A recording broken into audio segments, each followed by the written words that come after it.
उपसरपंच गजानन करत यांना मी विनंती करतो आपण दोघांनी त्यांचं स्वागत करा.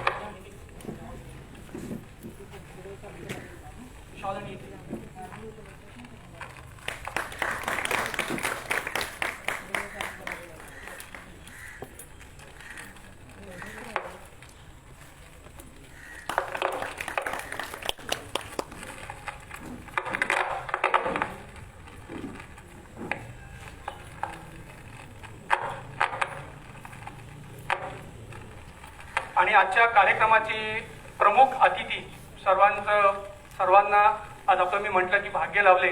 वयवर्ष 98, तेवढाच उत्साह, तेवढीच उमेद त्यांच्या डोळ्यातून त्यांच्या नजरेतून दिसत होतं. जेव्हा जिजीबाई हुतात्मा स्मारकाची इथे आले, त्यांनी ज्या मुलांना बघितलं त्यांच्या चेहऱ्यावरचं हास्य आणि त्या झेंडा ध्वजस्तंभाची इथे जेव्हा एक मुलगा त्यांना येऊन विनंती करत होता की आपल्या हाती ध्वजस्तंभ, त्यांच्या हातात जी उमेद होती, जी उमेद 1942च्या चळवळीत शैलजा आंदोलनाच्या वेळेस तो उत्साह दिसत होता आणि आज तोही उत्साह त्यांच्या दिसतोय. ते म्हणजे आपल्या सर्वांचे इथल्या पंचक्रोशीत विसू मेरी सेंटरच्या माध्यमातून परिचित असलेले ज्येष्ठ स्वातंत्र्य सैनिक डॉक्टर जिजीबाई पारेख यांचा सत्कार सर्वात पहिले पंचायतीच्या वतीने एक सामूहिक सत्कार करतायत सर्व पंचायत सदस्य.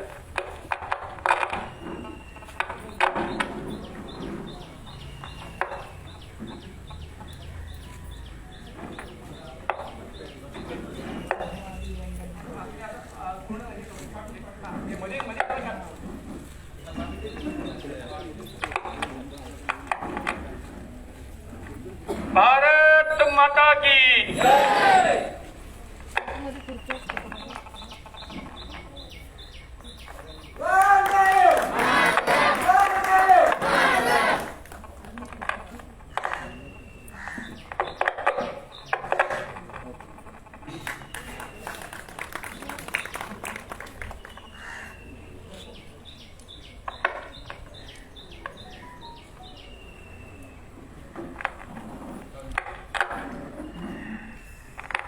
यानंतर नेहरू युवा केंद्र यांच्या वतीने आपण यांना सत्कार करतोय, मान देतोय. पण आमचं भाग्य आहे की स्वातंत्र्य सैनिकांचा सन्मान करायची आम्हाला सगळ्यांना संधी मिळते आणि त्यासाठी यथोचित व्यक्ती म्हणून खास करून आज आपल्या वेळात वेळ काढून डॉक्टर किरण पाटील साहेब आलेले आहेत. नेहरू युवा केंद्राच्या वतीने आणि 2 संस्थांच्या वतीने मी डॉक्टर किरण पाटील सरांना विनंती करतो की आपल्या शुभ हस्ते जिजीबाईंना सन्मानपत्र आपण द्यावे.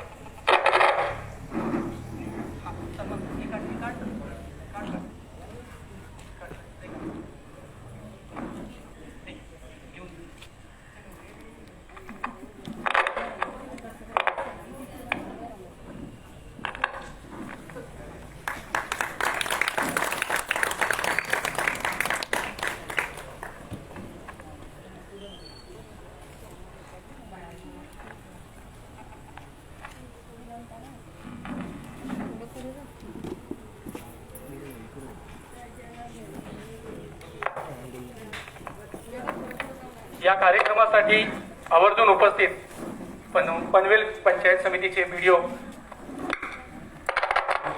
सर इथे आहेत. त्यांचंही स्वागत करायची विनंती मी संतोष ठाकूरांना करतो.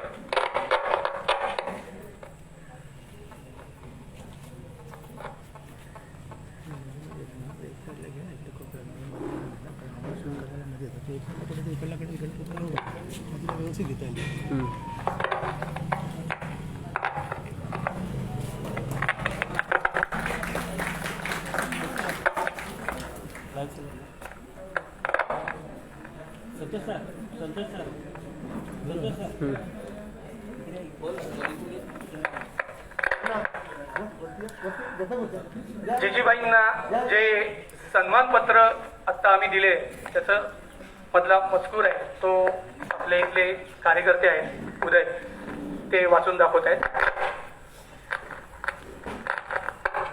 सर्वांना नमस्कार. सन्मानपत्र माननीय श्री डॉक्टर जी पारीख, स्वातंत्र्य सैनिक महाराष्ट्र. आदरणीय महोदय, आपण भारतीय स्वातंत्र्य लढ्यात महत्त्वपूर्ण योगदान दिल्याबद्दल आपणास हे सन्मानपत्र देऊन गौरव करताना अतिशय आनंद होत आहे. आपण 1942 ला विद्यार्थी संघटनेचे कार्य करत असताना चळवळीत उडी घेतली. क्रांतिकारकांच्या घोषणा दिल्याने 10 महिने तुरुंगवास भोगावा लागला होता. आपण 1961 साली युसुफ मेहराली सेंटरच्या स्थापनेच्या पहिल्या सभेत सहभाग घेतला होता. तसेच आणीबाणीच्या कालावधीत तुरुंगवासही भोगला होता. आपण सन 2010 पासून ते आजतागायत जनता या स्वातंत्र्यपूर्व काळात सुरू केलेल्या साप्ताहिकाचे संपादक म्हणून कार्यरत आहात. तसेच पाताळगंगा नदी प्रदूषण निर्मूलन समितीची स्थापना करून मौलिक मार्गदर्शन केले होते. युसुफ मेहराली विद्यालयाची निर्मिती करण्यात आपला सिंहाचा वाटा आहे. तसेच वयाच्या 98व्या वर्षी आपण शाश्वत विकासासाठी सातत्याने विचारमंथन व सेंद्रिय शेतीला प्राधान्य देण्यासाठी आग्रही असता ही बाब गौरवास्पद आहे. युसुफ मेहराली सेंटरच्या माध्यमातून भारताच्या 7 राज्यांमध्ये आपले कृती कार्य विस्तारलेले आहे. श्रम, प्रतिष्ठा, स्वदेशीची भावना आणि स्वावलंबन आदी मूल्यांची जोपासना समाजात रुजवण्यासाठी महात्मा गांधींच्या सेवाग्राम येथील आश्रमाच्या धर्तीवर बापूकुटीची स्थापना आपल्या संकल्पनेतून करण्यात आली आहे. आपल्या या निरपेक्ष समाजसेवी व देशसेवी वृत्तीस प्रणाम. आपणास दीर्घायुष्य लाभो या सदिच्छांसह आपल्या कार्याला मानाचा मुजरा. आपले विनीत डॉक्टर किरण पाटील, मुख्य कार्यकारी अधिकारी, रायगड जिल्हा परिषद अलिबाग. श्री निशांत रवतेला, जिल्हा युवा अधिकारी, नेहरू युवा केंद्र, रायगड, अलिबाग. धन्यवाद.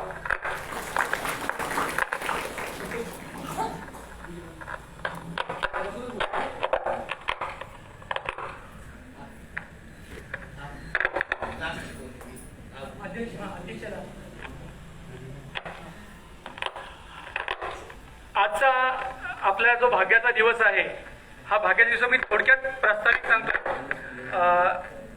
युवा आणि खेळ मंत्रालयाकडून आज 13 ऑगस्टला अख्ख्या भारतामध्ये 75व्या स्वातंत्र्याच्या महोत्सवाची सुरुवात होत आहे. त्याच्यामध्ये 75 जिल्हे निवडलेत आणि त्या 75 जिल्ह्यामध्ये रायगड जिल्ह्यातील आपलं आद्य क्रांतिकारक वासुदेव बळवंत फडक्यांचं जन्मस्थान निवडले आणि हे सगळं निवडलेलं ठिकाण ते दिल्लीवरूनच आलं होतं. ही खरोखर आपल्याला भाग्यासाठी गोष्ट आहे.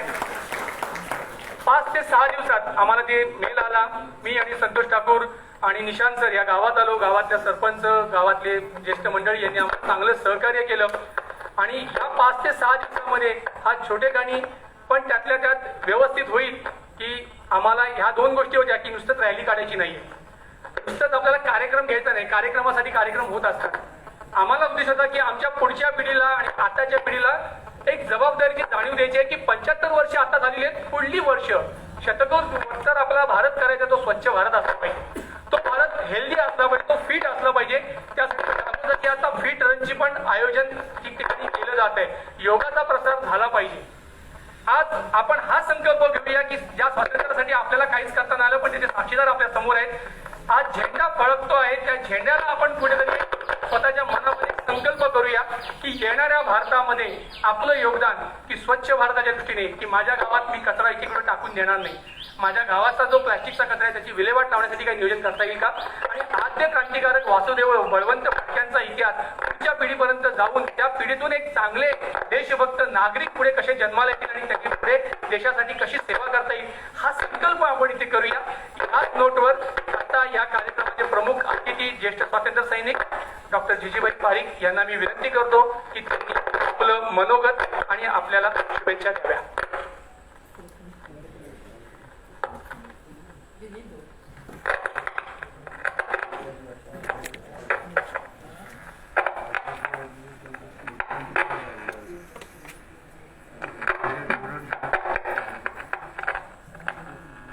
स्टेज में जो बैठे हैं वो मान्यवर सरपंच और उप सरपंच, सरकारी अधिकारी, पंचायत के लोग और गांव के लोग. आपने मेरी उम्र देखी, मैं किस तरीके से करता हूँ ये भी आपने देखा. ऐसी परिस्थिति में बहुत कुछ ज़्यादा आपको कह पाऊँगा ऐसा मुझको नहीं लगता है, लेकिन आज एक ऐसा मौका है कि जिसकी वजह से मैं कुछ तो कहूँ ऐसा मुझको लग रहा है. 75 साल हमारी आज़ादी के हो गए हैं. यानी 1947 से लेकर के हमारी आज़ादी के 75 साल खत्म हो गए हैं.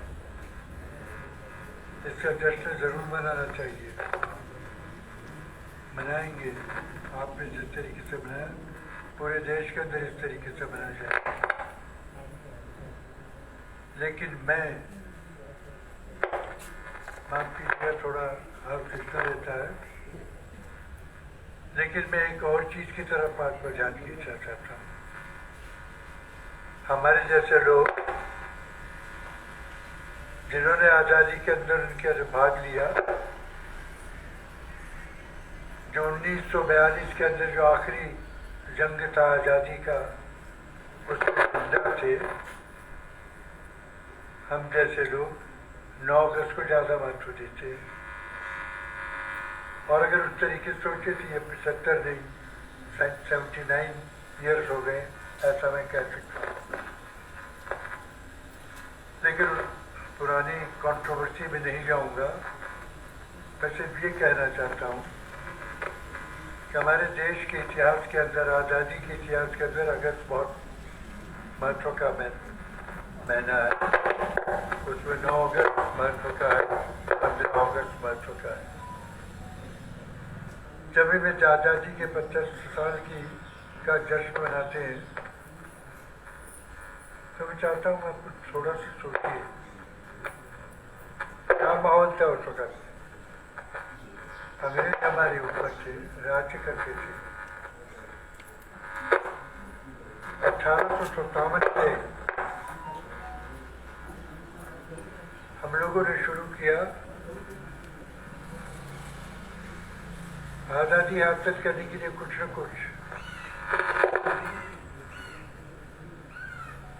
यानी पहली शुरुआत हमारी आज़ादी के आंदोलन की होती है 1857 में। कांग्रेस बनी तब नहीं, महात्मा गांधी जी आए तब नहीं, लोकमान्य तिलक थे तब नहीं, उसके पहले से कुछ शुरुआत हो चुकी थी।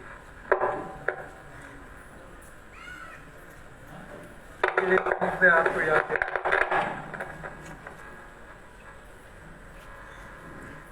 जब 1857 के अंदर ये शुरुआत हुई आज़ादी के जंग की, तो एक चीज जो हुई, मैं चाहता हूँ कि आप उसको भूलिएगा मत। आपको सुन के ताज्जुब होगा, और हमारी किताबों में ये लिखा भी नहीं जाता है कि अंग्रेजों ने उसके बाद 14,000 मौलवियों को लटकाया था पेड़ के ऊपर। याद रखिएगा, 14,000 मौलवियों को पेड़ के ऊपर लटकाया था। क्या क्या नहीं किया, मैं उससे ज़्यादा आपका समय नहीं लूँगा, लेकिन वो कैसे थे ये समझने की कोशिश कीजिएगा। अंग्रेज और यूरोपियन हमारे यहाँ आए, व्यापार करने के लिए आए थे, हमारे मालिक बन गए। क्यों बन के इस इतिहास पे भी नहीं जाऊँगा, लेकिन जो बताना चाहता हूँ वो ये है, बहुत क्रूर थे। वो अमेरिका में गए, वहाँ के पुराने लोगों को खत्म कर दिया। वहाँ उन लोगों ने रेड इंडियंस का, मालूम नहीं क्यों उन्होंने रेड इंडियंस का, पर गुलाम को लेकर के अमेरिका को उन्होंने समृद्ध बनाने की कोशिश की। वो ऑस्ट्रेलिया में गए, न्यूजीलैंड में गए, अफ्रीका में गए, हर जगह गए। जहाँ ये लोग गए वहाँ खून की नदियाँ बहा दी। वहाँ के जो लोकल लोग थे उनकी क्या हालत हुई, आपको याद रखना चाहिए। वो है, मैं ये क्यों कह रहा हूँ ये भी पहले बता दूँ। यूरोप की क्रूरता इतनी खराब भूलना नहीं चाहिए, और मेरा इसलिए इसके ऊपर भाव है कि जब हम आज़ाद बने उसका पूरा इतिहास आपके सामने नहीं रखूँगा, क्योंकि मैंने उसको देखा है, मैंने उसका हिस्सा लिया है, मैं उसका विटनेस हूँ।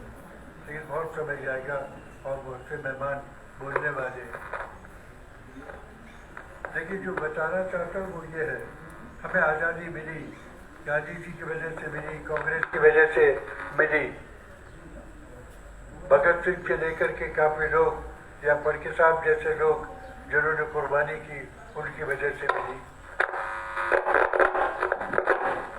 सवाल जो मैं उठाना चाहता हूँ वो ये है कि जिनके खिलाफ हम लड़े, हमने उनका अनुकरण क्यों किया? मैं चाहता हूं कि आप लोग खुशनसीब है कि आप यहाँ एक हुतात्मा हुए जिसको आप याद करते रहते हैं। उन्होंने हमको बहुत कुछ सिखाया। मेरा जैसा आदमी, मेरी उम्र 97 है, कहने की जरूरत नहीं है। मैं पूछना चाहता हूँ, अपने आप को पूछता हूँ और आपको कहता हूँ कि आप पूछिए। आज़ादी हमको मिली एक अलग तरीके से। हमारा रास्ता नया रास्ता था। इस रास्ते की वजह से कुछ चुने हुए लोगों ने लड़ाई लड़ी और जीत गए, ऐसा नहीं था। करोड़ों लोगों ने आज़ादी की लड़ाई में हिस्सा लिया। मैंने खाली टोपी पहन ली, मैं आज़ादी का सिपाही बन गया। मैंने हरिजन के घर में, उस वक्त हरिजन के घर जाना ये बहुत बड़ी चीज़ थी, एक क्रांतिकारी चीज़ थी। मैं उनके घर गया, मैं आज़ादी का सिपाही बन गया। मैंने खादी पहनी, मैं सिपाही बन गया। मैंने चकली से सूतर काटा, मैं सिपाही बन गया। यानी सिपाही बनने के लिए क्या क्या हम लोगों को सिखाया गया था, उसका मतलब है हिंदुस्तान के अंदर करोड़ों लोग, 50,000 मारे गए, फांसी दे दी गई, वो अलग चीज़ है, लेकिन करोड़ों लोगों ने हिंदुस्तान की आज़ादी के अंदर हिस्सा लिया। यानी हम लोगों ने इतने बड़े पैमाने पर, हम लोगों ने, मैंने नहीं, मेरे नेताओं ने, जिनसे मुझे प्रेरणा मिली, कितने बड़े पैमाने पर लोग बदला। और हमने इस आज़ादी को ये नहीं सोचा था कि अंग्रेजों को निकाल के खत्म हो और वो आज़ादी मिल जाएगी। हमने, हमारे यहाँ जितनी खराबियाँ थी, अस्पष्टता ये बहुत बड़ी खराबी थी, जाति व्यवस्था ये बहुत बड़ी खराबी थी, स्त्रियों की हालत बहुत बड़ी खराब थी, विधवाओं की शादी हो नहीं सकती थी, कुछ औरतों को सती बनना पड़ता था। ये तमाम चीज़ें थी, उसके खिलाफ आज़ादी के आंदोलन के अंदर आवाज़ उठी, बहुत कुछ बदले। यानी सिर्फ अंग्रेजों को निकाला ये आज़ादी नहीं, हमने हमारे देश के अंदर जो भी खराबियाँ थी उन तमाम खराबियों को कम करने की कोशिश। विद्यार्थी सड़क पे थे, मुझे याद है मैं विद्यार्थी था जब 42 के अंदर मैंने इतिहास लिया, जब मैं जेल में गया। जब नेता लोग जेल में थे तो हम लोगों ने शहर के अंदर जो BPCC को, यानी बॉम्बे प्रदेश कांग्रेस कमेटी को करा थी, हमने किया। ये तमाम इतिहास है, इसको मैं दोहराना नहीं चाहता हूँ, लेकिन एक चीज़ की तरफ आपका ध्यान खींचना चाहता हूँ। 8 अगस्त, थोड़े ही दिन पहले 7 और 8 अगस्त को AICC की मीटिंग और 9 अगस्त को आंदोलन शुरू हुआ था। हम लोगों ने क्या कहा था उस दिन? मैं चाहता हूँ आप बार बार कहिए अपने आप को, सत्ता किसके हाथ में जाएगी? उस आंदोलन, उस रेजोल्यूशन के अंदर, उस प्रस्ताव के अंदर सत्ता काम करने वालों के हाथ में जाएगी। जो खेती करते हैं, जो फैक्ट्री में काम करते हैं, यानी मजदूरों और किसानों के हाथ में सत्ता जाएगी। नहीं गई, क्यों नहीं गई? एक ये कहा गया हमको आज़ादी के आंदोलन के अंदर कि जब हमारी आज़ादी हमको मिलेगी और हमारा राज आएगा, तब जो वहाँ जाके बैठेगा वो हमारा सेवक होगा। यानी हम सेवक वर्ग निर्माण करना चाहते थे। क्या हुआ? हमारे ब्यूरोक्रेट, हमारे नेता, जो हमारे मिनिस्टर बने, वो सेवक नहीं बने, हमारे शासक बन गए। जिस तरीके के ब्रिटिश शासक थे वैसे ही वो बन गए। क्यों हुए? ये पूछिए अपने आप को, और मैं इसलिए कह रहा हूँ कि आप पूछिए। मुंबई शहर के अंदर टावर्स है, आप मुंबई से बहुत दूर नहीं है, क्या वजह है कि यहाँ इस शेड्यूल जैसे गांव के अंदर और मुंबई और शेड्यूल के अंदर इतना बड़ा तफावत है? क्या वजह है कि इतने बड़े पैमाने पर लोग बेकार है? क्या वजह है कि इतने बड़े पैमाने पर लोग गरीब है? कोविड के अंदर कितने लोगों की नौकरी गई ये मालूम है क्या? 15 करोड़ लोगों की नौकरी गई। क्या हुआ पूछिए। हमने जब आज़ादी के लिए लड़ाई लड़ी और हमने ये सोचा हम आज़ाद हो जाए, हमने सोचा सबको पढ़ाई मिलेगी, हमने ये सोचा था कि सबको दवाई मिलेगी, हमने ये सोचा था कि सबको घर मिलेगा। कहाँ है? क्यों नहीं है? पूछिएगा, पूछना चाहिए। मैं किसी पॉलिटिकल पार्टी की टीका नहीं कर रहा हूँ, लेकिन मैं चाहता हूँ मैं आप आज़ादी के 75 साल बाद जो हमने उस वक्त स्वप्न देखा था वो स्वप्न साकार क्यों नहीं कर पाए? जरूर मैं एक चीज और कह करके थोड़ा समय आपका लूँ, माफ कीजिएगा, आप भी माफ कीजिएगा।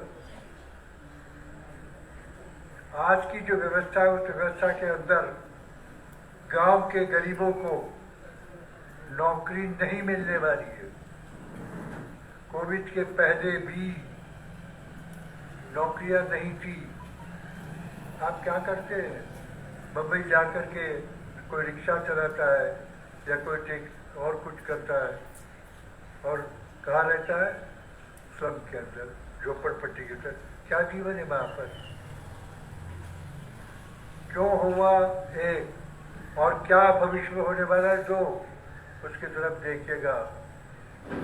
जिस तरीके से यूरोप और अमेरिका में शहरीकरण हुआ वैसा ही शहरीकरण हम करना चाहते हैं, तो जो हो रहा है वही होने वाला है। शहरीकरण उनका हुआ तब हम गुलाम थे, हम किसको गुलाम बनाएंगे? हम हमारे गरीबों को गुलाम बना रहे हैं, हम हमारे किसानों को गुलाम बना रहे हैं, हम हमारे गांव के अंदर रहने वाले लोगों को गुलाम बना रहे हैं। क्यों बना है? और अगर हम लड़े मेरी के सामने तो किसान क्यों नहीं लड़ेगा? लड़ रहा है दिल्ली के अंदर। लड़ना चाहिए, मुझको लड़ना चाहिए, आपको लड़ना चाहिए। यानी उसका मतलब ये आज की जो अर्थव्यवस्था है उससे कहीं अलग किस्म की अर्थव्यवस्था होगी तो आपको नौकरी मिलेगी। मेरे बच्चों को मिल जाएगी, आपके बच्चों को कब मिलेगी सोचिएगा। और इसी वजह से इसको मैंने सेक्टर एक में किया है। हम कहते खादी पहनिए, आज़ादी के ज़माने में भी तो खादी पहनते थे ना। मैं आज भी खादी पहनता हूँ, मैं इनसे प्रार्थना करूँ आप भी पहनिए ना। हम कहते गांव की बची हुई चीज़ों को खरीदिए। गांव का शोषण हो रहा है, सोचिए। आप सब कुछ शहर से लाते हैं, आपके यहाँ से क्या जाता है? अनाज जाता है, थोड़ा सा दूध जाता होगा। और नौकरियाँ, कैसी नौकरियाँ? होटल के अंदर, रेस्टोरेंट के अंदर, ड्राइवर के तौर पर, रिक्शा चलाने वाले तौर। क्यों? जो अर्थव्यवस्था है उसमें नौकरियां नहीं मिल सकती है, और जितने जितने हम अमेरिका और यूरोप का अनुकरण करेंगे नौकरियां खत्म होगी। आप पढ़ते हो कि अखबार के अंदर ड्राइवरलेस गाड़ी चलती है, यानी ड्राइवर की भी जरूरत नहीं है। ये परिस्थिति आ गई है और आने वाली है। तो इंसान क्या करेगा? आप कहेंगे मोदी सरकार या ठाकरे साहब की सरकार आपको 2-4 हज़ार रुपया हर महीना दे दे, तो मैं 2-4 हज़ार दान देकर के जिंदा रहूँगा? क्यों रहूँ? मुझे काम करना है, मैं इज्जत के साथ जिंदा रहना चाहता हूँ। हो सकता है, कब हो सकता है? आज की अर्थव्यवस्था को आप बदलेंगे तो। इसलिए हमारे जैसे लोग कहते हैं शहरीकरण। आपने 2-3 दिन पहले पढ़ा होगा एक IPCC करके, international panel for climate change. क्या कहा उन्होंने? दुनिया खत्म हो जाएगी, ये पृथ्वी को बचाना बहुत मुश्किल है। जो चीज़ 20 साल 30 साल बाद होने वाली थी वो 10 साल में खत्म होने वाली है। पानी दरिया के किनारे पर गांव, शहरों के अंदर, गांव के अंदर आएगा। गरीबों की बहुत बुरी हालत होगी। ऐसी परिस्थिति में आज की अर्थव्यवस्था जो गाड़ी पे चलती है, जिसमें फॉसिल फ्यूल का हम उपयोग करते हैं, इस व्यवस्था में आप पृथ्वी को बचा नहीं सकते। आपको पुराने विचार जो आज़ादी के थे, हमने कहा सादाई से रहो, हमको बहुत कुछ करना पड़ेगा। आज 75 साल के जश्न के वक्त मैं यही कहना चाहता हूँ आपको, जश्न हम जरूर मनाएं, लेकिन जश्न मनाते मनाते ये भी तो सोचिए कि जो बचे, ब्रिटिश का नुकसान नहीं होने वाला है, अमेरिका का नहीं हो रहा, वो मून पे जाके अपनी वसाहत बना देंगे, हम कहाँ वसाहत बनाएंगे। तो हमको आज के जब 75 साल का जश्न मना रहे हैं, तब हमारी देश किस तरफ जाएगा, हमारी अर्थव्यवस्था किस किस्म की होगी, जिसके अंदर सामान्य आदमी के लिए स्वाद है या नहीं, ये हमको पूछ रहा होगा। और वो कब हो सकता है? जब आप हिंदुस्तान लीवर के साबुन का इस्तेमाल करेंगे, जब टाटा बिरला की चीज़ों को खरीदेंगे, जब अडानी अंबानी की चीज़ों को खरीदेंगे, जिसमें एक एक सेकंड के अंदर न मालूम लाखों उसका है, तब आपके लिए कोई स्थान नहीं है। विषमता बहुत बुरी चीज़ है, समझने की कोशिश कीजिएगा। और गरीबी बढ़ने वाली है, बेकारी बढ़ने वाली है, गर्मी बढ़ने वाली है, दरिया में पानी बढ़ने वाला है। जिंदा रहना है, आज की अर्थव्यवस्था को बदलने की कोशिश। हमको कहना सेंट्रल गवर्नमेंट को कि आप सोलर एनर्जी का उपयोग कीजिए। हमको कहना पड़ेगा कौन से के जो पावर प्लांट्स है, उन पावर प्लांट्स को बंद कर दीजिएगा। हमको कहना पड़ेगा कि लोगों को अपनी गाड़ी में घूमने की जरूरत नहीं है, टैक्सी के अंदर घूमे, बस के अंदर घूमे। हमको कहना पड़ेगा कोंकण रेलवे जैसे रेलवे को डबल कीजिए, ट्रैक। बहुत कुछ किया जा सकता है, हो सकता है। हम इस तरीके सोचने के तैयार है। उस जमाने में हमने बहुत कुछ सोचा था, भूल गए हम तो आप पीछे। इस जमाने में और भी कुछ सोचना है, अलग से सोचना पड़ेगा, क्रांतिकारी तरीके से सोचना पड़ेगा। फिर चाइना को सोचिए ना, चाइना हमारे यहाँ आ गया है। हम कहते थोड़ा सा पीछे था, लेकिन थोड़ा सा पीछे भी हमारी जो हमारी लाइन ऑफ कंट्रोल है उसके अंदर उसके सामने आप कैसे खड़े रहेंगे? खड़ा रहना चाहिए।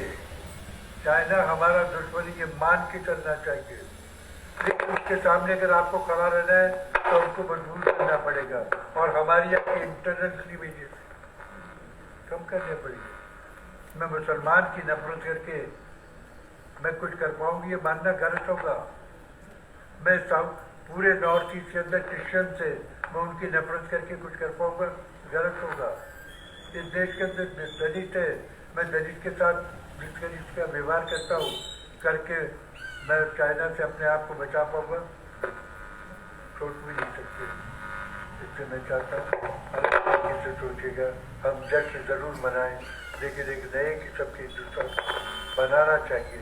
ऐसा सोच करके अगर आज हम कुछ करते तो जश्न मनाना। नेहरू युवा केंद्र की तरफ से मैं मोदी साहब का मैंने देखा तमाम तरफ से फोटो करते हैं, लेकिन हम इस हल्के के अंदर किस तरीके से करना चाहिए। कोंकण के अंदर अभी रिलीफ के लिए हम लोग काम कर रहे हैं। संतोष भी बहुत बड़े पैमाने पर उससे काम किया, लेकिन हमको सोचना पड़ेगा कोंकण में हुआ क्यों हुआ। ये जो विकास की यात्रा है उसकी वजह से हुआ, क्यों नहीं आप उसको बदल सकते? बदलना चाहिए। हजारों किनकी गाड़ियाँ, किनके मवेशी खत्म हो गए, क्या होगा उनका? बहुत लोगों ने बहुत कुछ किया, हम लोग कर रहे हैं, सरकार भी करेगी, लेकिन विकास की यात्रा के बारे में सोचे बगैर हम करते रहेंगे। बहुत थोड़ा ज़्यादा समय लिया, माफ कीजिएगा। आज का आपका कार्यक्रम सफल हुआ ही है।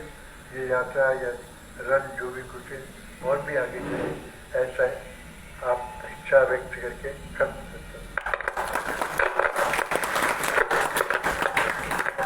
धन्यवाद जी। आपण स्वातंत्र्यासाठी केलेलं कार्य हे खूप महत्वाचं कार्य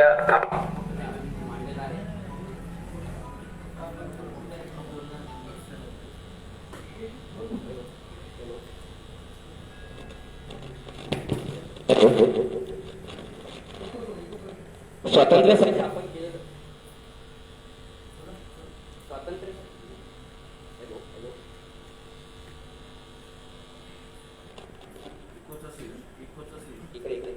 हॅलो स्वातंत्र्यासाठी आपण केलेलं कार्य आम्हा सर्वांसमोर आपण मांडलं. त्याचबरोबर देशाची सध्याची परिस्थिती निर्माण झालेली आहे. ग्लोबल वॉर्मिंग असेल आणि ग्लोबल वॉर्मिंगमुळे होणारे परिणाम असेल किंवा एकूणच देशाची परिस्थिती असेल, कोविडच्या काळामध्ये गेलेल्या आपलं लक्ष आहे आणि ते बारकाईने समोर मोठत आहात. हे खऱ्या अर्थाने एक स्वातंत्र्य सैनिक म्हणून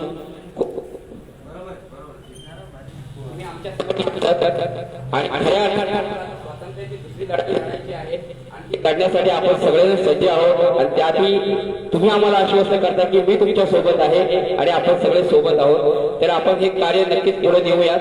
आणि त्याचबरोबर थोडंसं जिजीबद्दल एक थोडंसं 2 वाक्य बोलतो. एवढं 98 वर्षाचं वय असताना अनेक पत्रकार किंवा अनेक लोक जिजींना ज्यावेळेला भेटतात त्यावेळेला विचारतात की आपण एवढं सगळं केलं, स्वातंत्र्य आंदोलनामध्ये आपण सहभागी होता, स्वातंत्र्याच्या नंतर क्रांतिकारकांचं जे स्वप्न होतं, देशभक्तांचं जे स्वप्न होतं की खरा देश किंवा खरा भारत निर्माण झाला पाहिजे, ह्यासाठी आपण प्रयत्न करत आहात. त्यावेळेला जिजींना विचारतात की तुम्ही एवढं सगळं काम केलं, त्यावेळेला जिजींचं एकच वाक्य ठरलेलं असतं की अभी बहुत कुछ करना बाकी है, अजून बरंचसं काही करायचं आहे. पण या सगळ्या गोष्टी करत असताना एवढ्या या वयामध्ये सुद्धा जर जिजींचं असं जर म्हणणं असेल तर आपण सगळे तरुण कार्यकर्ते आहोत, आपण सगळे तरुण आहोत, तर आपल्याला अजून किती करावं लागणार आहे याची जाणीव आपल्याला निश्चितच होते. जिजी आद्य क्रांतिकारक वासुदेव बळवंत फडके याच्या पावनभूमीमध्ये जिजी इथं आलेले आहेत. त्यामुळं इथं सगळ्यांना जिजींचा सन्मान करावा असं वाटतो. प्राथमिक शाळा रायगड जिल्हा परिषद प्राथमिक शाळा शिरडोन आणि आद्य क्रांतिकारक वासुदेव बळवंत फडके विद्यालय शिरडोन यांच्या वतीनं इथं जिजींचा सन्मान होत आहे.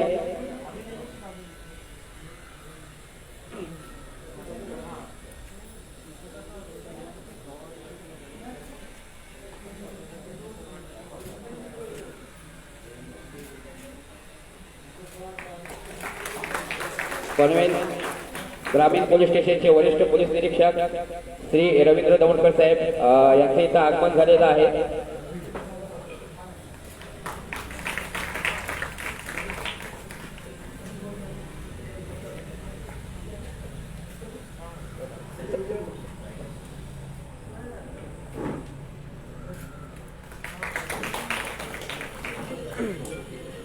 विजय भोपी माजी उपसरपंच यांच्या हस्ते रवींद्र दौंडकर साहेबांचा सत्कार होत आहे.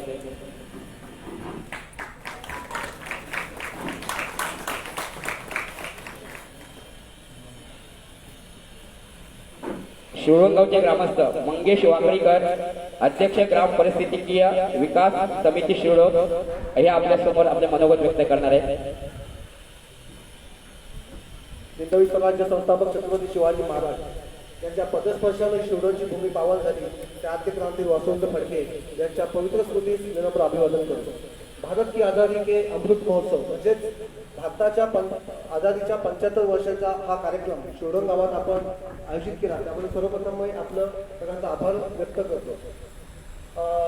आज या कार्यक्रमात उपस्थित रायगड जिल्हा परिषद सीओ डॉक्टर किरण पाटील साहेब, त्याचप्रमाणे जिल्हा युवा अधिकारी निशांत रौतेल साहेब, ज्येष्ठ स्वातंत्र्य सैनिक जी पारिक साहेब, पंचायत समिती PDO भोये साहेब, आता तिथे उपस्थित असलेले पनवेल ग्रामीण पोलीस स्टेशनचे वरिष्ठ पोलीस निरीक्षक रवींद्र दौंडकर साहेब, सर्व ग्रामपंचायत सदस्य, सरपंच, त्याचप्रमाणे माजी सरपंच, सर्व सदस्य, त्याचप्रमाणे माजी कृषी उत्पन्न मार्ग समिती रामशेठ भोईर, सर्व शाळा, सर्व संस्था आणि इथे उपस्थित सर्व क्रांतीवीर प्रेमी. मित्रांनो, आज आद्य क्रांतीवीर वासुदेव फडकेंच्या पुण्यभूमीत आपलं मी सहर्ष स्वागत करतो. आणि खऱ्या अर्थानं आपण देश 75 वर्ष झाल्यानंतर पण आज कम्पॅरिटिव्ह विथ तुमच्या इतर कंट्रीजच्या बरोबर आपण कम्पॅरिझन केलं, विथ चायना असेल किंवा जर्मनी असेल, इंग्लंड असेल, USA असेल, तर आज 75 वर्षानंतर पण आपण आपली कम्पॅरिझन त्यांच्यासोबत विकासाच्या दृष्टिकोनातून झाली नाही. आणि ती विकासाच्या दृष्टिकोनाच्या होण्यासाठी आपण सगळ्यांनी एकत्र राहून हे देश हा विषमता ही भागवली पाहिजे. हे तुमचं पारिक साहेब हे तुमचं मार्गदर्शन आम्हाला अतिशय भावलं. खऱ्या अर्थानं शिवडोनचा विकास हा अतिशय जोमाने आणि वेगाने झालेला आहे. त्याच्यात गेल्या 40 वर्षापासून एक चांगलं काम इथे होत आहे. मग ते राष्ट्रीय मुख्यमंत्री सडक योजना असेल, पंतप्रधान सडक योजना असेल, आपल्या समोर आज जे क्रांतीवीरांचा वाडा आहे, पुरवठा खात्याच्या माध्यमातून 1,85,00,000 लाखाने हा वाडा तयार झाला. त्याच पद्धतीने आपण मागच्या वर्षी 446 कुटुंबांना गॅस गिझर देऊन एक रेकॉर्ड स्थापन केला. त्याच पद्धतीने आपण ह्या महिन्यामध्ये 98 महिलांना शिलाई मशीन, 76 महिलांना गॅस गिझर, 250 महिलांना कुकर, 17 महिलांना गाय असं देऊन महिला सशक्तीकरणाचं आपण काम करत आहोत. आणि खऱ्या अर्थानं शिवडोन हा स्मार्ट विलेज असा शिवडोन महाराष्ट्रात चांगलं व्हावा या दृष्टिकोनाने आमची ग्रामपंचायत बॉडी काम करत असते. आणि त्याच्यात सीओ साहेब आपलं मार्गदर्शन आम्हाला अतिशय महत्त्वाचं आहे. आपल्या शिवडोनमध्ये राष्ट्रीय पेयजल योजनेचं काम चालू होतं. दुर्दैवानं कॉन्ट्रॅक्टरचा मृत्यू झाला आणि त्याच्यानंतर सीओ साहेबांसोबत आमची बैठक झाली माननीय इथे आमदार महेश बालदी यांच्या नेतृत्वाखाली. आणि खऱ्या अर्थानं शिवडोनला पाण्याची अतिशय बिकट अवस्था आहे. आणि अशा परिस्थितीत केंद्र सरकारच्या, मोदी सरकारचं हर घर मिशन, जलजीवन मिशन या योजनेअंतर्गत शिवडोन गावाची निवड आपण केली. त्याबद्दल सर्वप्रथम ग्रामस्थ मंडळ शिवडोनच्या तर्फे आपलं मी हार्दिक अभिनंदन करतो. साहेब, आज आपलं एस्टिमेट तयार आहे 2,50,00,000. आता त्याचं प्रेझेंटेशन येत्या 7 ते 8 दिवसात होणार आहे. तर ते प्रेझेंटेशन झाल्यानंतर ह्या पाण्याची योजना आपण खऱ्या अर्थानं मंजूर करावी ही ग्रामस्थांच्या वतीने विनंती करतो. कारण पाण्यासाठी खरोखर आमच्या महिलांची काही दिशा होते. क्रांतीवीरांचं गाव, ज्या गावातून क्रांतीची मशाले देशात गेली आणि त्याच महिला भगिनींना डोक्यावर हंडा घेऊन जात असेल तर ती आमच्यासाठी शोकांतिक आहे.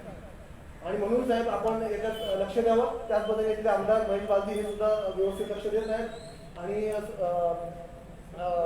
त्याच पद्धतीने साहेब आज कोरोनाची जी जगात महामारी निर्माण झालेली आहे, तर त्या महामारीच्या दृष्टिकोनातून आता सबस्टेशन येथे कोविडचं लसीकरण चालू आहे. परंतु शिवडोन पंचक्रोशीमध्ये कुठेही लसीकरण चालू नाही आहे. मागच्या आठवड्यामध्ये फक्त 40 डोस इथे उपलब्ध झाले होते.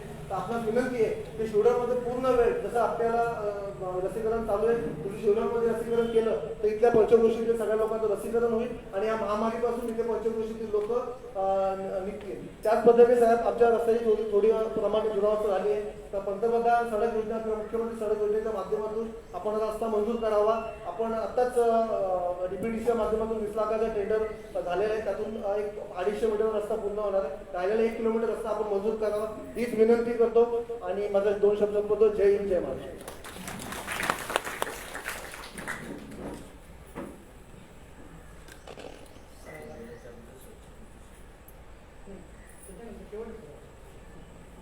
धन्यवाद सर.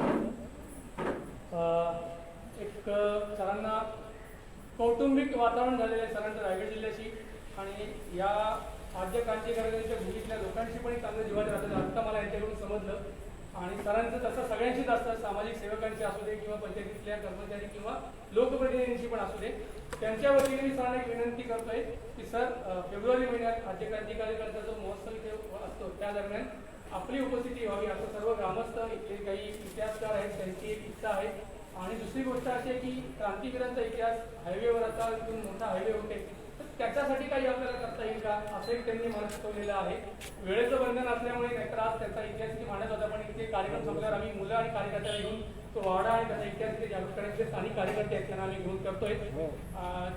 जास्त वेळ न घेता आजच्या कार्यक्रमाचे अध्यक्ष माननीय डॉक्टर किरण पाटील सर यांना मी विनंती करतो की त्यांनी आपलं अध्यक्षपद करून आपलं मनोगत व्यक्त करावं. त्याच्यानंतर प्रतिज्ञा होईल आणि त्याच्यानंतर कार्यक्रमाचं समापन होईल. मान्यवरां गेल्यानंतर आपण सर्वांनी इथून अल्पाहार वगैरे घेऊन मगच निघायचे असं सर्वांना विनंती.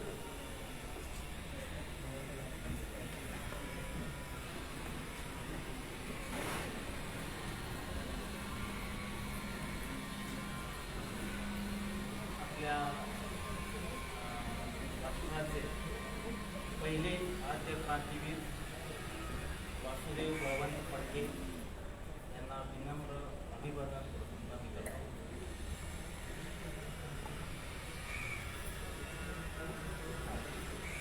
या कार्यक्रमाच्या निमित्ताने इथे उपस्थित असलेले जीजीबाई पारीख साहेब, नंतर rural and young foundation Raigad, साहित्य ग्राम संवर्धन सामाजिक संस्था Panvel Santosh Thakur, video block development officer गट विकास अधिकारी संजय बोरेजी,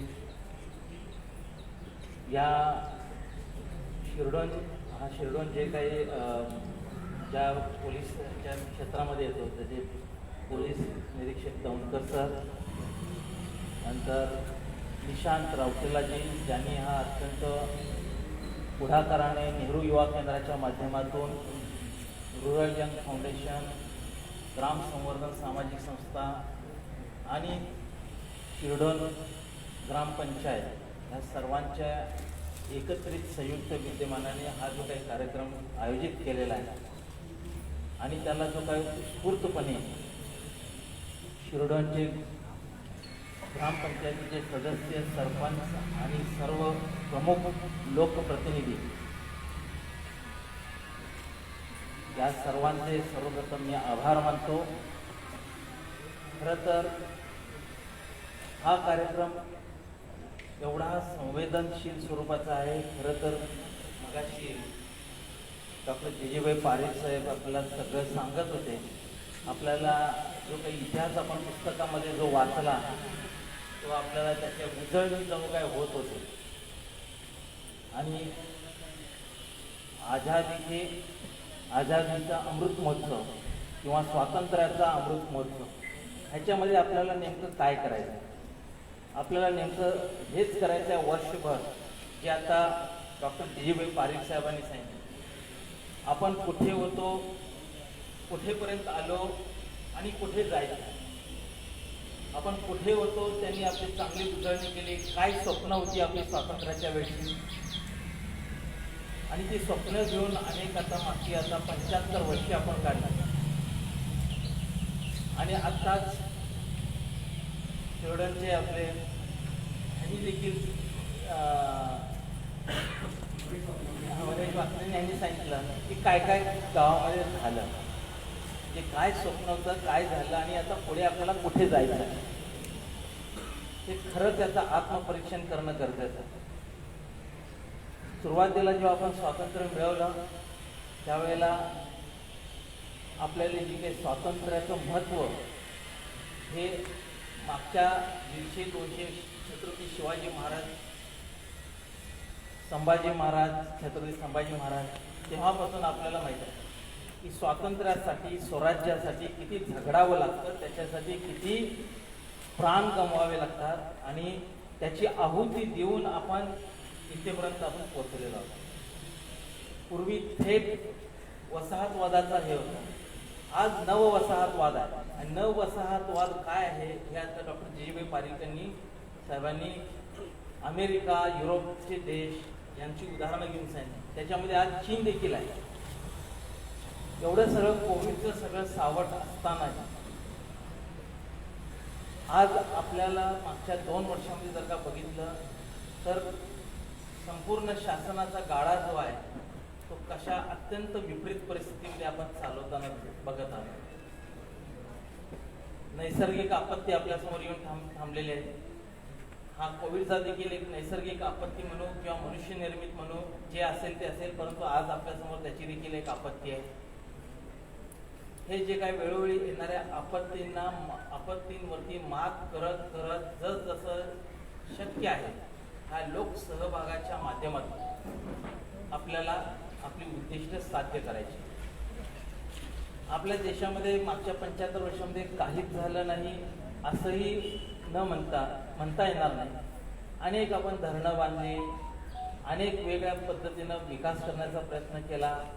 लोकसंख्या मोठ्या प्रमाणामध्ये वाढत गेलेली आहे. जसजशी लोकसंख्या वाढत गेली तसतसे अनेक नवीन आव्हानं आपल्यासमोर पुढे झाली आहे. लोकांना राहायला घरं नाही. आपण डोंगर पोखरून आपण घरं बांधायला चालू केली. झाडं पाडून नष्ट करून आपण घरं बांधायला घेतले, मोठ्या मोठ्या प्रमाणात आपण त्या खाणीचं उत्खनन केलं आणि त्याची परिणिती कशा पद्धतीनं झालेली आहे, होत आहे ते आपण बघत आहोत. म्हणजे पर्यावरणाचा ऱ्हास, जसं आता क्लायमेट चेंजच्या बाबतीत पारिक साहेबांनी सांगितलं, हे क्लायमेट चेंजला जबाबदार कोण आहोत? आपण सगळेजण आहोत. शेवटी जी मागणी असते त्या मागणीनुसार प्रत्येक गोष्ट विकली जात असते. आपण मागणी करतो म्हणून ती बाजारात येते, बाजारात येते म्हणून ते नंतर आपण ते घेतो आणि त्याचा वापर करतो आणि ते वापरात केल्यानंतर त्याचे काय चांगले वाईट परिणाम आहे याचा आपण कधी विचार करत नाही. जसं की पूर्वी आपल्याकडे सगळीकडे सायकल दिसत होती, आज सायकल कुठेच दिसत नाही. प्रदूषण होणार ना. आपलं सायकलवरनं जायचं म्हटल्यानंतर आपल्याला लाज वाटते, चालत जायचं म्हटल्यानंतर लाज वाटते. ही सगळी जी काही मूल्य आहेत, सामाजिक मूल्य, संस्कारक्षम मनाची जी काय हळूहळू जी काय आपण ऱ्हास होत जाताना जे काय आपल्याला दिसतं, ह्याचं सगळ्याचं आपण आत्मपरीक्षण करणं आजच्या ह्या अशा कार्यक्रमाच्या निमित्तानं आवश्यक आहे. आजचा हा जो काही कार्यक्रम आहे हा फक्त एक दिवसासाठीचा नाही आहे. खरं तर ह्या कार्यक्रमाची आपण सुरुवात आज केलेली आहे. पुढचा संपूर्ण एक वर्षभर 15 ऑगस्ट 2021 ते 15 ऑगस्ट 2022 हा संपूर्ण वर्षभर, जसं आता आपल्याला सांगितलं की वेगवेगळ्या गावांमध्ये हा कार्यक्रम, अशा पद्धतीचे कार्यक्रम आपल्याला आयोजित करायचे आहेत. आपल्याला जो काय ऐतिहासिक वारसा आहे, सांस्कृतिक वारसा आहे, जो आपल्याला जसं आता ह्या शिरडोन गावामध्ये ह्या पावन्य भूमीमध्ये आद्यवीर क्रांतीवीर आपले वासुदेव बळवंत फडके यांनी जे काय आपल्याला काही मूल्य आपल्याला घालले, त्यांनी काय मूल्य दिले की स्वातंत्र्य किती महत्त्वाचं आहे, स्वराज्य किती महत्त्वाचं आहे. स्वराज्य आपल्याला मग 73 आणि 74व्या घटनादुरुस्तीनंतर आपल्या स्थानिक पातळीवरती आपल्याला सगळ्यांना अधिकार दिले. मी मगाशी ग्रामपंचायतीचे सदस्यांसोबत पण मी बोलताना तेच म्हणतो, सगळं आपल्या हातात आहे, ग्राम पातळीवरती आहे. एखाद्या ग्रामस्थांनी जर का ठरवलं की गावाचा विकास चोहोबाजूनी करायचा आहे म्हणजे करायचा आहे, तो विकास झाल्याशिवाय थांबत नाही. आणि अशी अनेक आदर्श गावांची उदाहरणं आपल्या राज्यामध्ये आपल्याला पाहायला मिळते. गाव करी ते राव न करी असं म्हटलं जातं. गावाने ठरवलं तर दारूबंदी होणार, तंबाखू मुक्ती होणार, प्लास्टिक मुक्ती होणार, कचरा मुक्त होणार, सगळं होणार.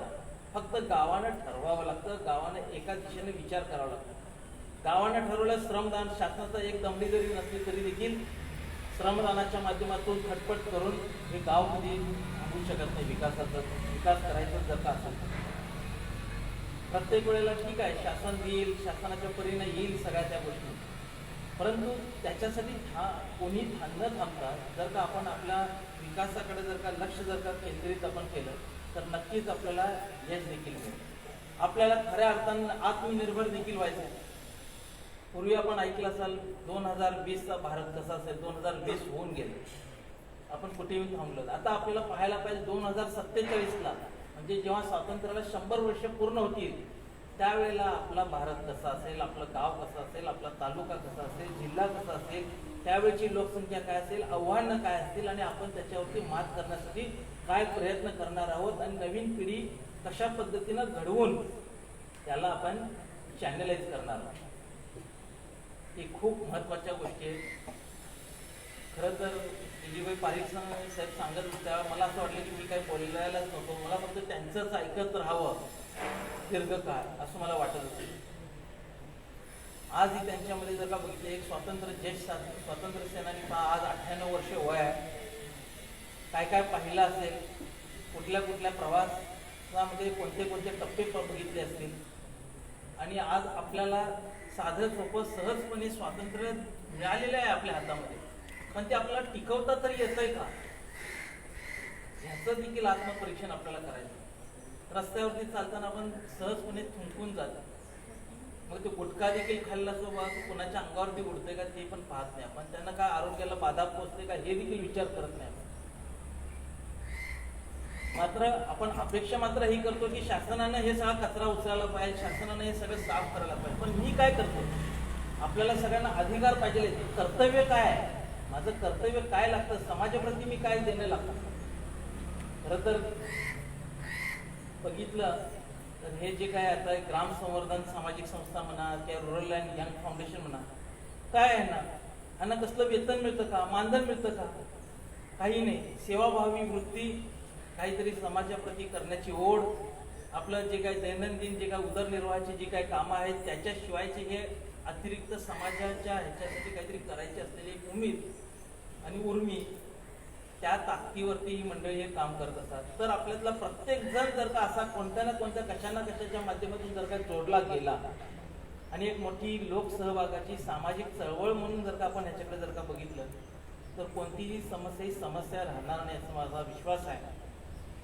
आपल्या राज्यातले देखील अनेक उत्कृष्ट ग्रामपंचायती आणि गावं आहेत आणि स्वबळावरती खूप चांगलं काम केलं आहे. त्या गावांमधला प्रत्येक विद्यार्थी, एक उदाहरण जर का द्यायचं झालं, त्या प्रत्येक घरात जो काही विद्यार्थी शिकतो तर तो NSS मध्ये, राष्ट्रीय सेवा योजनेमध्ये तरी तुम्हाला आढळेल किंवा NCC मध्ये तरी आढळेल. प्रत्येक घरातली महिला ही कुठल्या ना कुठल्या बचत गटाशी जोडलेली गेलेली असते, तुम्हाला आढळून येईल. आणि प्रत्येक ही बचत गट कोणत्या ना कोणत्या नुसतंच पापड लोणच्याच्या पलीकडे जाऊन वेगवेगळ्या पद्धतीचे उपक्रम हाती घेऊन काम करताना आपल्याला आढळेल. म्हणजे स्वतःचा विकास स्वतःच्या हातात आहे. स्वतःचा विश्वास कसा वाढवायला पाहिजे ते देखील स्वतःच्या हातात आहे. जोपर्यंत आपण महिलांचं सक्षमीकरण होणार नाही, आर्थिक, सामाजिक, राजकीय समानता येणार नाही, तोपर्यंत आपल्याला ही गुलामगिरीची भावना आपल्यामध्ये नियमित स्वरूपात येत राहणार. आणि ती समानता कोण आणून देणार नाही आपल्याला. समानता आपल्यालाच आणि पातळीवरती सुरुवात करून ती मिळवावी लागणार. म्हणून माझं नेहमी आव्हान हेच राहतं, प्रत्येक महिलेनं ही कोणत्या ना कोणत्या बचत गटाशी जोडलं जायला पाहिजे. कोणत्या ना कोणत्या सामाजिक चळवळीशी प्रत्येक युवकानं स्वतःला जोडून घ्यायला पाहिजे. युवक असेल, युवती असतील, जेवढं आपल्याला योगदान करता येईल समाजाप्रती तेवढं योगदान करायला पाहिजे. शासनाच्या ज्या काही योजना आहेत त्याचा 100% 100% लाभ घ्यायलाच पाहिजे. तसा अनेक योजना आहेत. स्वच्छ भारत मिशन अंतर्गत आपण वैयक्तिक शौचालयाची आपण चळवळ आपण हे घेतली. अनेक गावं आपली हागणदारी मुक्त केली, निर्मल ग्राम केलं. पुढे जाऊन तरी देखील आपल्याला मगाशी जसं सांगितलं, प्लॅस्टिकचं आपल्यासमोर मोठ्या प्रमाणामध्ये आव्हान आहे. दैनंदिन कचऱ्याचं आपल्याला आव्हान आहे. ग्रामपंचायत पातळीवरती आपण घनकचरा व्यवस्थापन, सांडपाणी व्यवस्थापन याचं आपण घेऊ शकतो. मोठ्या प्रमाणामध्ये शोषखड्डे, प्रत्येक घराला आपण सांगून शोषखड्डे घेऊ शकतो. सामूहिक स्वरूपात शोषखड्डे घेऊ शकतो. रोजगार हमीसारख्या योजनेचा त्याच्यातनं निधी देखील उपलब्ध होतो. त्यासाठी तर वेगळं तुम्हाला हे पण करायची गरज नाही. तर अशा पद्धतीनं अनेक छोट्या गोष्टी, प्रधानमंत्री आवास योजनेअंतर्गत शबरी आहे, रमाई योजना आहे, त्यातनं घरकुल आपल्याला मिळू शकतात.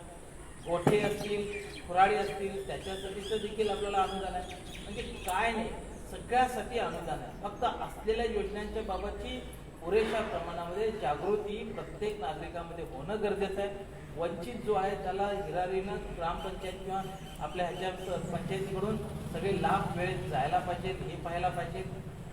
आणि आपला हक्क आहे ते सगळ्या ज्या काही योजनांचा लाभ घेण्याचा तर तो घ्यायला पाहिजे. पैसे आपल्याला थेट कुठलेही असे न मिळतं, आपल्या अशा वेगवेगळ्या पद्धतीने शासनानं मध्यंतरी उज्ज्वला योजना केली. प्रत्येक घरामध्ये गॅस असायला पाहिजे. आता उज्ज्वला 2 योजना आली.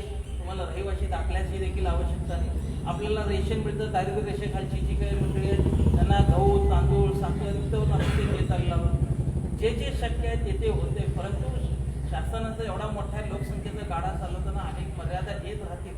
परंतु एक नागरिक म्हणून आपण काय करायला पाहिजे, आपण कशा पद्धतीने योगदान करायला पाहिजे याच्यावरती जर का सगळ्यांनी विचार केला आणि आपला 2047ला आपला भारत हा एका वेगळ्या उंचीवरती ठेवण्याचं आपल्या सगळ्यांच्या समोर एक आव्हानही आहे.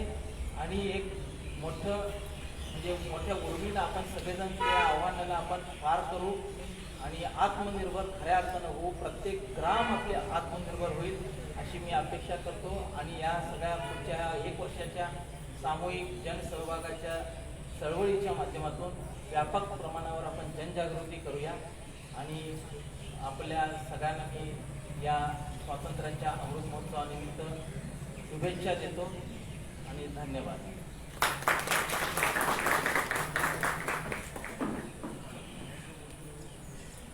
मी कार्यक्रमाचं शेवटाकडे येतोय आणि नक्कीच साहेबांनी जी तळमळ आहे ती तळमळ आपल्या सर्वांच्या मनात आपण घेऊया.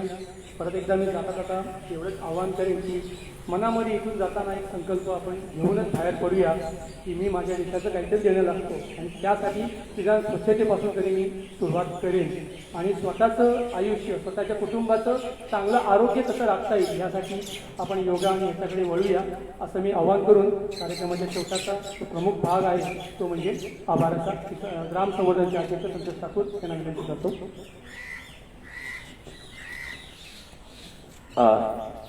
जे विचार घेऊन आम्ही डॉक्टर जी पारिकांकडून पुढे जात होतो ते विचारांचे प्रवर्तक, त्याच विचाराचे प्रवर्तक अजून एक किरण पाटील साहेबांच्या रूपाने आम्हाला भेटलेले आहेत. सर, आम्ही ही सुरुवातच आहे आणि आम्ही तुम्हाला दोन्ही संस्थांच्या वतीने आणि निशांत सरांची परवानगी घेऊन इथे अगदी हे करतो की पुढील वर्षभर किमान आम्ही आमच्या संस्था 50 कार्यक्रम तरी नक्की या परिसरामध्ये असे करू की स्वातंत्र्याची समरगाथा आम्ही सर्वत्र सांगू.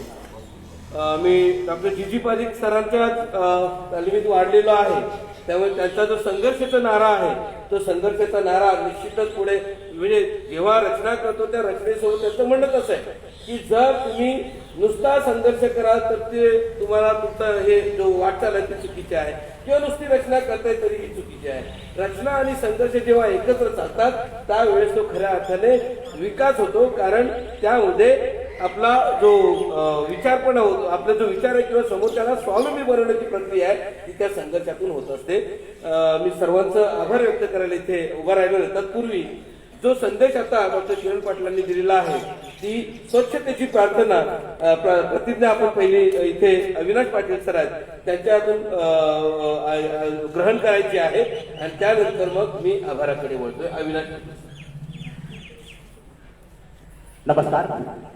आपण या 75व्या वर्षा निमित्तानं अमृत महोत्सवाकडे आपण वाटचाल करतो आहोत आणि त्याच वाटचालीकडे आपण पाहता आपण एका विषयाकडे लक्ष द्यायला पाहिजे, ती म्हणजे स्वच्छता.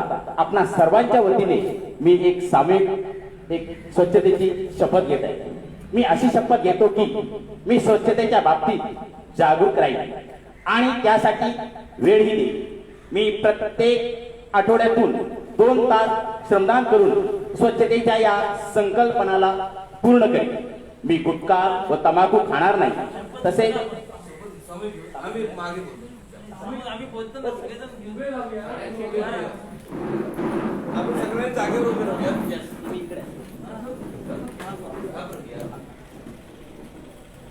मी अशी शपथ घेतो की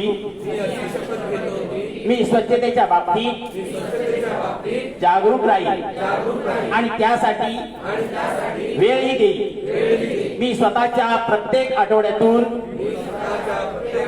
2 तास श्रमदान करून स्वच्छतेच्या या संकल्पनाला पूर्ण करेन. मी गुटखा व तंबाखू खाणार नाही. तसेच सार्वजनिक ठिकाणी थुंकणार नाही. मी स्वतः वैयक्तिक व सार्वजनिक शौचालयाचा वापर करेन.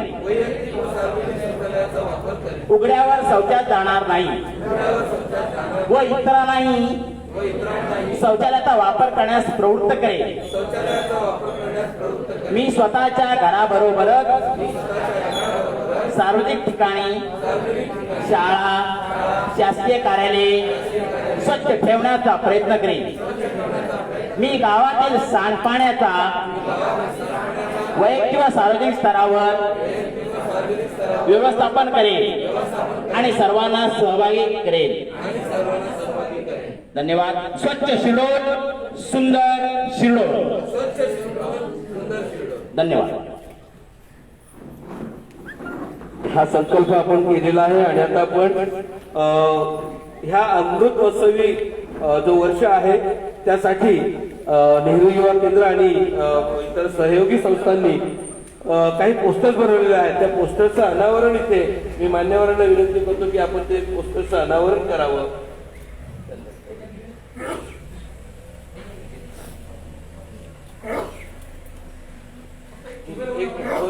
ह्या पोस्टर जे आहेत आझादी का अमृत महोत्सव या पोस्टरचे अनावरण होत आहे. हे जिल्ह्यात सर्वत्र पोस्टर्स लावले जातील.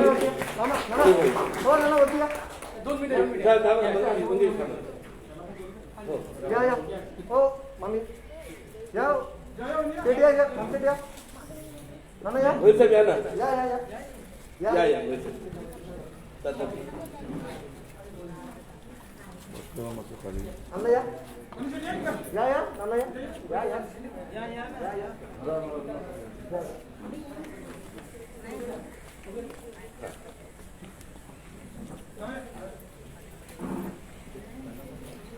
भारत की आजादी का अमृत महोत्सव ह्या पोस्टरचे अनावरण होत आहे मान्यवरांच्या हस्ते.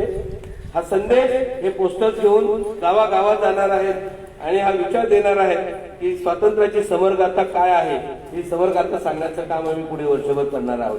धन्यवाद. आणि मी कार्यक्रमाच्या आता शेवटाकडे वळतोय, म्हणजेच आभार प्रदर्शन. मित्रांनो, हा कार्यक्रम इथे संपल्यानंतर वरिष्ठ जी मंडळी आहेत त्यांना सगळं सांगेल की माझ्या बालगृहांमधील अनाथ बालके इथे आहेत. त्यांची उत्सुकता काय आहे की ज्या परिसरामध्ये ती लोक राहतात किंवा ती मुलं राहतात त्या क्रांतीवीरांचा इतिहास त्यांना समजून घ्यायचा आहे. त्यांची मगापासूनची उत्सुकता आहे की आम्हाला ह्या क्रांतीवीरांचा इतिहास, आम्ही भूमीत आलो तो इतिहास सांगावा. तर इथे महादेव जोग मी त्यांना विसरू शकत नाही, कारण त्यांची भेंड्याची गोष्ट म्हणजे क्रांतीवीरांची गोष्ट सांगताना ते मुलांना असं सांगत होते, तुम्ही भेंड्याची बुळबुळीत भाजी आहात का, म्हणजे भेंडा बुळबुळीत आहे. तर मुलं म्हणायची नाही. मग कसं, मग ती आयडेंटिटी होऊन जायची. एवढं बोलले की पोरं लगेच स्टार्ट व्हायची. म्हणजे आम्ही सावधान म्हणतो, सावधानची जी टोन होती ती जोग सरांची अशी होती. आणि तिथून आम्ही ते बऱ्याच वेळा ऐकले. माझ्या मुलांना ते जोग सर आता नाही आहेत, परंतु त्यांचे चिरंजीव मंदार जोग हे या वाड्याचा इतिहास आणि क्रांतीवीरांचा इतिहास आपल्याला प्रत्यक्षात सांगणार आहेत. या कार्यक्रमाच्या समारोपानंतर अल्पोपहार घेतल्यानंतर मी शेवटाकडे वळतोय. या सर्व अमृत महोत्सवी कार्यक्रमाची जी सुरुवात केली ह्याच्यामागे निशांत रौतेला सरांचा सर्वात मोठा सिंहाचा वाटा आहे. कारण जिल्हा कार्यक्रम समन्वयक म्हणून, कार्यक्रम अधिकारी म्हणून त्यांनी आम्हाला ही संधी दिली, ह्या दोन्ही संस्थांना संधी दिली. संतोषजी, सुशीलजी ऐसे करणं आहे, आम्ही तर तयार असतो. आम्ही त्यांना म्हणतो की सर तुम्ही प्रोग्राम द्या, आम्ही कसं करायचं ते बघू. तर ती संधी देणारे निशांत रौतेला सरांचं मी मनपूर्वक आभार मानतो. आणि त्यासोबतच ही संकल्पना आली, आम्हाला पटली, परंतु ती पटवताना, ती रुजवताना क्रांतीवीरांच्या भूमीत जायचंय तर क्रांतीवीरांच्या भूमीतील तुम्ही सर्व मंडळी म्हणजे ग्रामपंचायत साधनाताई कातकरी असतील, चौधरी मॅडम उपसरपंच असतील किंवा आमचे म्हणजे स्वतः आजारी असताना सुद्धा ग्रामविकास अधिकारी जे आहेत आणि इथे वर असलेले सर्व साधनाताई असतील, गोयल साहेब असतील किंवा मान्यवर सर्व सदस्य, या सर्वांचं आभार मानलं पाहिजे. कारण आम्ही बाहेरून येणार होतो, आम्ही फक्त सांगू शकत होतो, पण ती व्यवस्था करण्याचं काम तुम्ही सर्वांनी केलं आणि ती व्यवस्था आम्हाला खरंच दिसते. सकाळपर्यंत म्हणजे पाऊस पडत होता आणि आम्हाला असं वाटत होतं की कार्यक्रम आम्ही कुठे घेऊन कुठे नाही, परंतु त्या पावसाने सुद्धा ती आपली सगळ्यांची मेहनत पाहिली आणि त्यांनीही आपल्याला हे सगळं करण्याची संधी दिली. तर त्या ग्रामपंचायतीच्या सर्व सदस्यांचं आणि विशेषतः कर्मचाऱ्यांचं, कारण इथल्या कर्मचाऱ्यांना मी बघितलेलं गेल्या 3 दिवसात काम करताना तिकडे म्हणजे रस्त्यावरचे खड्डे बुजायचे असतील किंवा काही असेल साफसफाई वगैरे अगदी चोखीने केलं. त्या सर्वांचं मनपूर्वक आभार मानतो. यासोबतच व्यासपीठावर बसलेले जी मान्यवर मंडळी आहेत माझे, मी त्यांना हे म्हणतो त्या सर्वांचा मी आभार व्यक्त करतो. आणि गट शिक्षण अधिकारी जे आहेत आमचे ते खानकर सर, त्यांचाही मी आभार व्यक्त करतो. आमचे विस्तार अधिकारी इथे आहेत, त्यांचेही आभार व्यक्त करतो. माझ्या अगदी शेवटी येऊन बसलेले आमच्या राष्ट्र सेवा दल संघटनेचे राष्ट्रीय सचिव अल्लाउद्दीन शेख सर, त्याच्यानंतर रायगड जिल्हा कार्याध्यक्ष संतोष ढोरे सर, युसुफ मेहर सेंटरचे कार्यकारी सदस्य आहेत अनिराव सर. वेळेअभावी सगळ्यांची नावं नाही घेऊ शकत. तुम्हा सर्वांचं आणि इथे उपस्थित असलेल्या सर्वांचं, ज्यांनी ज्ञात अज्ञात सगळ्यांनी, नेहरू युवा केंद्राचे व्हॉलंटियर्स असतील, ग्राम संवर्धन सामाजिक संस्थेचे कार्यकर्ते असतील, बालगडचे विद्यार्थी असतील, रईस दिवाण असतील, ह्या सर्वांचं आणि विशेष करून माध्यम प्रतिनिधी इथे होमकर साहेब आहेत. दूरदर्शनसाठी काम करतात. मी स्वतः त्यांना अप्रोच करायला पाहिजे होतं, पण एकमेव व्यक्ती अशी आहे की त्याच्याकडून रात्री 11 वाजता मला रिप्लाय आलाय की सर उद्याच्या कार्यक्रमाचं थोडंसं डिटेल्स पाठवा. आणि आज सकाळपासून ते आमच्या सोबत आहेत. त्यांच्या इतर सगळे माध्यमकर्मी आणि आमचे छायाचित्रकार, हौशी छायाचित्रकार नितीन, काही नाही म्हणजे मामांनी सांगितलंय तर जायचंय अशा पद्धतीने सगळीकडे उपस्थित राहणारे सर्व कार्यकर्ते आणि ज्ञात अज्ञातांना सगळ्यांना धन्यवाद देतो. आणि मित्रांनो, मान्यवर जरी घाई असत गेले तरीही आपल्या सर्वांना हा इतिहास उलगडायचा आहे. कारण हा इतिहास आज आपण उलगडून त्यानंतर तो जिल्हाभर नव्हे, इथल्या जे आमच्या लोकल माणसांची लोकांची जी कंप्लेंट आहे की आद्य क्रांतीवीर गावागावात पोहोचले नाहीत, ते पोहोचवण्यासाठी तुम्ही आपण सगळ्यांनी हा विडा उचलूया आणि हा इतिहास समजून घेऊन हा इतिहास सगळीकडे सर्वत्र प्रसारित करू असं सांगतो. आणि कमलेशजी माफ करा, रुरल यंग फाउंडेशनचे अध्यक्ष आहेत, सेक्रेटरी आहेत, परंतु एक पत्रकार आणि पुढारचे प्रतिनिधी आहेत. इतर सर्व मान्यवरांचं मी मनपूर्वक आभार मानतो आणि आजचा इथला कार्यक्रम संपला असं मी जाहीर करतो. कुणाचं जर राहिलं असेल माझ्याकडून आभार व्यक्त करायचं तर मी दिलगिरी व्यक्त करतो. तुम्ही मोठ्या मनाने मला माफ कराल असं विनंती करतो. आणि आजचा कार्यक्रम इथला जो मुख्य कार्यक्रम होता तो संपला. आता आपल्याला पुढे इतिहास उलगडायला जायचा आहे.